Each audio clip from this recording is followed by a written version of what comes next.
In 1945, at the Nuremberg Trials, the world confronted unimaginable horror. 6 million Jews murdered, entire families erased, an industrial system of death stretching across Europe. And when the Nazi officials were asked, "Why did you do it?" their answer was chillingly simple. "I was just following orders." That sentence should disturb you. Because if it's true, then the Holocaust was not carried out only by monsters. It was carried out by obedience. The Holocaust was not chaotic violence. It was organized, administrative, systematic. Trains ran on schedule. Paperwork was processed. Orders were signed and stamped. Many of the men involved were not raving fanatics. They were officers, clerks, managers, ordinary individuals inside a powerful hierarchy. So the question becomes unavoidable. Under authority, how far would you go? In 1961, psychologist Stanley Milgram at Yale University decided to test that question. Participants believed they were taking part in a memory experiment. They were assigned the role of teacher. Another man, the learner, was strapped into a chair in another room and connected to electrodes. In front of the participant sat a shock generator labeled from 15 volts to 450 volts. Each time the learner answered incorrectly, the teacher was instructed to increase the shock. At 75 volts, the learner grunted.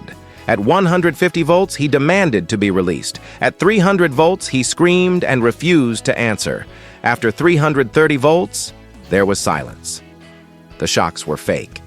But the participants didn't know that.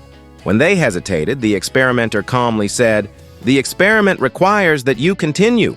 If they resisted, he added, "You have no other choice. You must go on." No threats, no force, just calm authority. The result was shocking. 65% of participants continued all the way to 450 volts. They sweated, trembled, protested. Some laughed nervously from stress, but most obeyed. Milgram concluded that many people enter what he called an agentic state, a psychological condition in which individuals see themselves not as responsible actors, but as instruments carrying out someone else's will.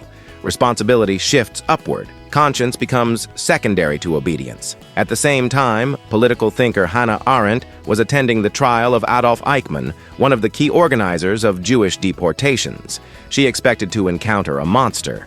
Instead, she described him as disturbingly ordinary, a bureaucrat who spoke in cliches and insisted he had simply followed the law. Arendt called this phenomenon the banality of evil.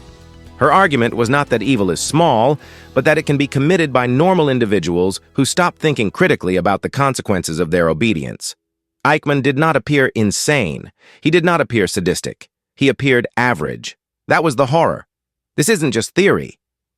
The lesson is profoundly unsettling. Moral autonomy is fragile. When responsibility is diffused and authority is legitimized, conscience often loses. The phrase, "I was just following orders," isn't an excuse. It's a warning. It reminds us that the line between a civilian and a perpetrator isn't a wall. It's a choice that we have to make every single day.